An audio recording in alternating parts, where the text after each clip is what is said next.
Imagine a world where vast, untamed plains stretch endlessly under a harsh, unforgiving sky. A world where survival depends on strength, cunning, and the bond between man and beast.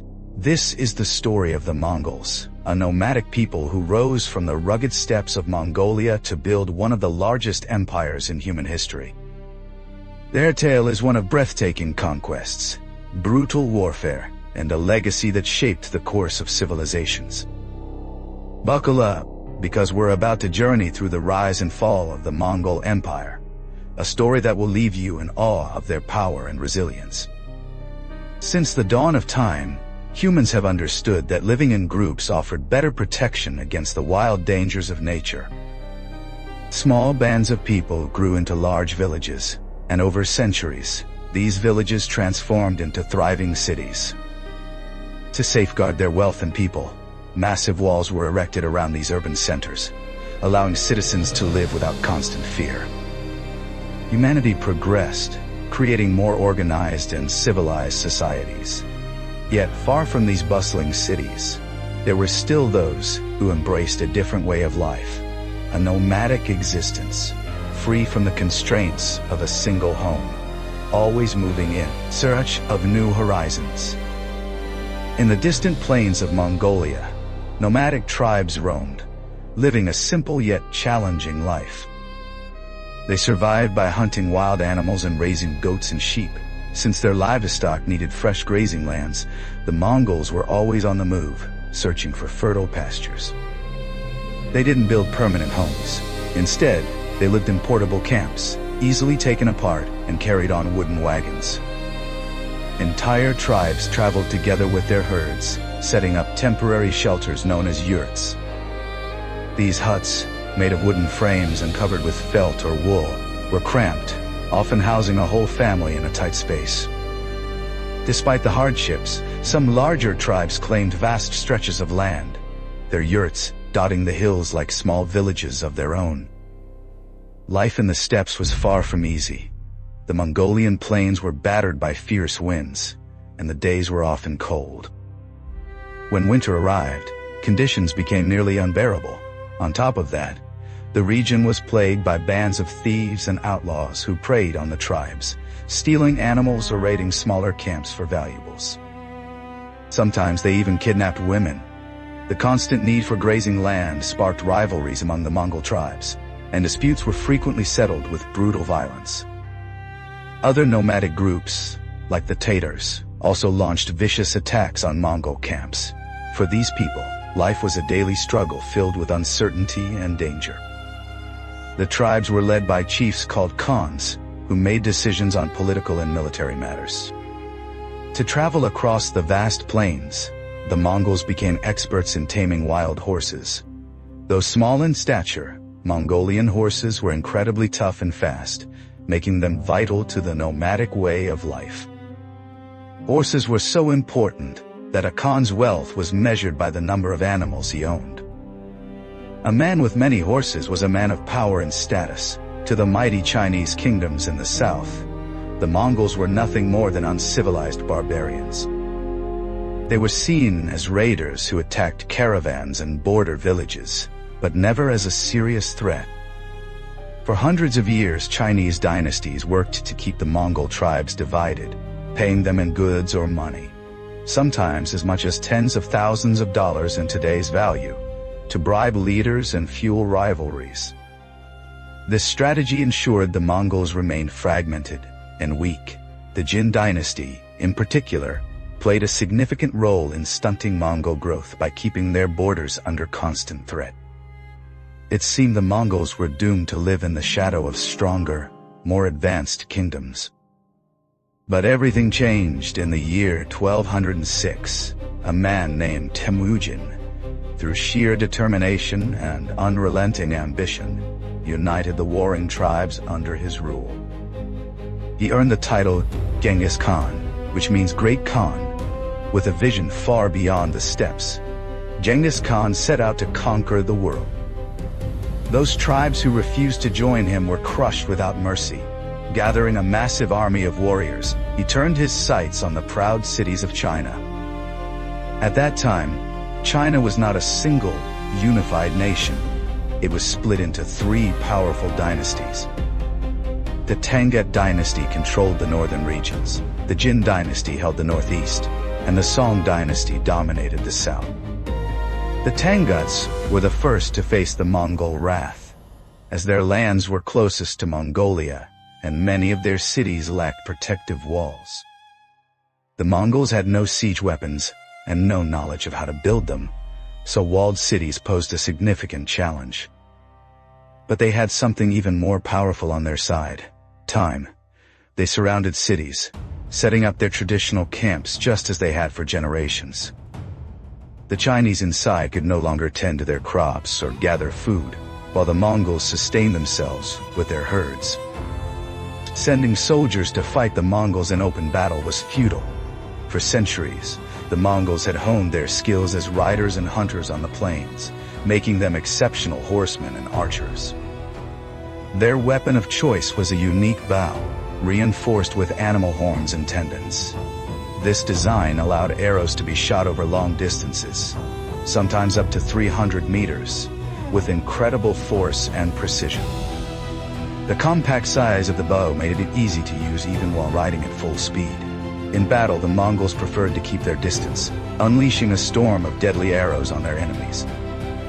They were masters of military strategy, often using deception to their advantage.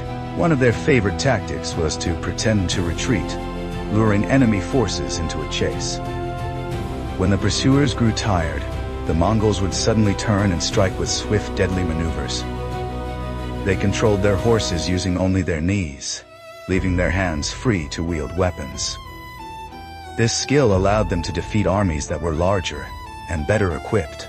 If close combat was unavoidable, the Mongol warriors fought with savage ferocity. Their archers, known as Mangadai, were trained from childhood to ride and fight. Many spent so much time on horseback that they developed joint problems in their legs as they aged. For the Mongols, patience was a weapon. Whether it took weeks or months, they would wait until a besieged city starved and surrendered. They turned the very walls, meant to protect civilized people, into traps. However, waiting often frustrated the fiery Genghis Khan. He ordered the complete destruction of any city that dared resist his army. Whether driven by the harshness of their own lives or a deep disdain for settled societies, the Mongols showed no mercy. Taking prisoners was seen as pointless. They had no prisons and saw no reason to feed extra mouths. It's estimated that around 30 million people perished during the Mongol invasions of China. Entire cities were looted and burned to the ground, leaving a path of devastation in their wake. This cruelty wasn't just savagery, it was a calculated form of psychological terror. If one city was annihilated for resisting, the next was likely to surrender without a fight to avoid the same fate. Yet the Mongols were also pragmatic. They spared Chinese nobles and skilled workers, carpenters, mapmakers, blacksmiths, and cooks, whose talents could serve their cause. With the help of Chinese engineers, they learned to build siege weapons, speeding up their conquests. Even the great city of Beijing, with its towering walls standing 12 meters high, fell to the Mongol siege. Genghis Khan's victories drew even more warriors to his banner. The Mongols occupied vast territories, setting up camps across the land. Some Chinese cities were spared, but only if they agreed to pay a monthly tribute in gold, silver, fine wood, and precious silk rolls worth thousands of dollars. The Mongols quickly adapted to new customs and technologies, crafting high-quality weapons and armor. Even their elite warriors' horses were fitted with iron-plated protection. By the year 1215, the Mongols had seized the lands once ruled by the Tangut and Jin dynasties. Only the Song dynasty remained, its massive army managing to hold the southern borders against Genghis Khan's forces. Under Genghis Khan, the Mongols amassed incredible wealth and fertile lands, laying the foundation for one of history's greatest empires. By 1218, they ruled their conquered Chinese territories with an iron grip. The Chinese, who had once dismissed the steppe nomads as mere barbarians, paid a heavy price for their arrogance. Now they were forced to obey their new masters. The Mongols initially placed little value on coins or precious metals, but with guidance from Chinese advisors, they learned that trade was the key to a thriving kingdom. Genghis Khan used the vast wealth plundered from China, worth millions of dollars in today's terms, to send emissaries to far-off lands like Korea, India, and Persia, hoping to establish trade routes while continuing to attack the Song dynasty. However, a grave diplomatic incident shifted the course of history. Persia was ruled by a Muslim empire called the Khwarezm. When Mongol emissaries arrived to negotiate trade deals, they were accused of being spies and executed. Such an insult could not go unanswered. Genghis Khan mobilized an army of 200,000 warriors and marched against the Persian cities. The Khwarezm had formidable armies with skilled knights, but they were no match for the Mongols, who fought with the ferocity of wild wolves. Major cities like Samarkand and Bukhara were besieged and reduced to rubble. The destruction was so complete that even animals were not spared. Millions perished during the Mongol invasions of Persia. By 1220, the Khwarezm Empire was wiped out, and the world learned never to underestimate the Mongols again. The Mongols were quick to integrate new soldiers into their ranks. Many Muslim warriors were allowed to join their army, creating a diverse force of Mongols, Chinese, and Arabs living side by side in their camps. This blending of cultures fostered new connections between peoples. Remarkably, the Mongols were tolerant of different religious and spiritual beliefs, allowing all kinds of rituals and practices in their territories. Their own religion, Tengrism, centered on a supreme deity called Tengri, representing the heavens above all earthly things, and included shamanic traditions and ancestor worship. Over time, elements of Tibetan Buddhism also became part of their beliefs. With Persia under their control, the Mongols gained dominance over much of the Silk Road, a vital trade route connecting distant lands. Caravans carried the most valuable goods of the era through this corridor, and the Mongols ensured its safety by ruthlessly pursuing thieves and criminals. This security gave rise to the term Pax Mongolica, or Mongol peace, which made travel and trade safer than ever before. Controlling such a critical source of wealth was a turning point for the emerging Mongol Empire. Emboldened by their success, they set their sights on Europe, beginning with conquests in Russia and Ukraine. Nothing seemed capable of stopping their relentless advance. Under skilled generals with the authority to decide when to strike or retreat, the Mongols split their forces to attack multiple targets at once, preventing enemies from regrouping. But in 1227, tragedy struck. Genghis Khan, the great leader who had forged this mighty empire, passed away unexpectedly. His death sent shockwaves through the Mongol ranks, creating uncertainty about the future. Many leaders and generals believed they were worthy of claiming the title of Khan of Khans. Ultimately, his third son, Ogday, was chosen as successor to continue the empire's expansion. Genghis Khan's other sons and grandsons were given control over vast territories known as Khanates. Ogedai proved to be a capable leader, completing the conquest of northern China and dominating Korea. He also pushed into the powerful Song dynasty's territory, sparking a war that would last 40 years for control of southern China. Following the strategy of divide and conquer, the Mongols pressed deeper into Europe under the command of one of history's greatest military minds, Subutai. A man of humble origins, Subutai rose through the ranks due to his battlefield brilliance, becoming a trusted general and even a personal friend of Genghis Khan. Under Ogedai's rule, Subutai led a daring invasion of Russia, a land known for its vastness and fierce warriors. Unlike most commanders, Subutai struck in the dead of winter, marching his troops through freezing temperatures below zero. Only the extraordinary endurance of the Mongol warriors made this feat possible. The Russians fought valiantly, but could not halt the Mongol war machine. By 1240, the great city of Kiev was captured and looted. Poland, Hungary, and Romania fell next. Even European knights, hardened by the Crusades, were no match for the Mongol archers.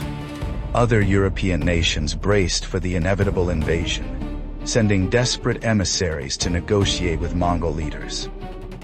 But fate intervened once more. In 1241, Genghis Khan died due to alcoholism.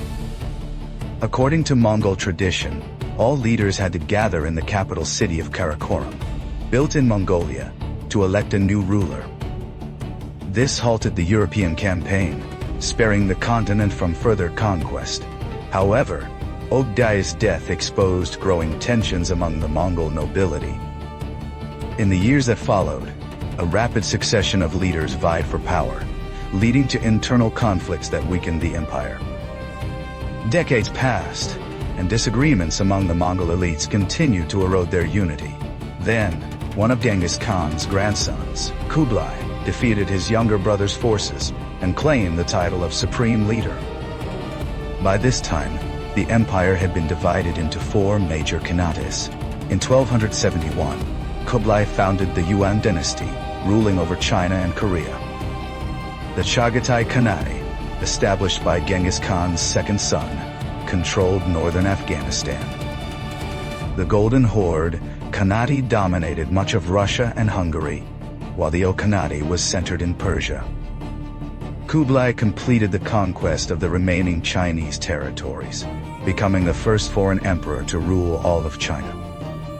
Raised under Chinese court customs, Kublai was an educated man who embraced the luxuries of civilized life, a trait seen as weakness by many traditionalist Mongols. His reign faced constant challenges, including riots and political conspiracies. His administration struggled, and uprisings broke out across the empire. To strengthen his image as a warrior leader, Kublai sought new conquests, turning his attention to Japan. Compared to the vast Mongol Empire, Japan seemed a small and impoverished target, ripe for the taking. Using Chinese ships, the Mongols assembled a massive fleet and sailed for the Japanese coast. But nature had other plans. A powerful typhoon struck the sea, destroying their fleet. Thousands of warriors drowned as ships capsized or collided. The Japanese called these winds kamikaze, or divine wind, believing only divine intervention could have saved them. In 1281, the Mongols tried again to invade Japan. This time, the Japanese navy was ready and blocked their advance. The few Mongol ships that reached the shore lacked the numbers to defeat the samurai, who fought with fierce determination to defend their homeland. These failed invasions dealt a severe blow to Kublai's reign. Slowly, the Mongol Empire began to crumble. Without strong, unified leadership, revolts spread and new kingdoms emerged, driving the Mongols from their former territories. The empire officially dissolved in 1368. Most Mongols returned to their homeland as nomads, and even today, many in the Mongolian steppes live a simple life, much like their ancestors. Yet their stories endure, preserving the pride of a people who once darkened the sky with their arrows and made the earth tremble under the hooves of their horses. The Mongol Empire, though gone, remains a testament to the power of resilience, strategy, and the unbreakable spirit of a nomadic people who for a time ruled the world.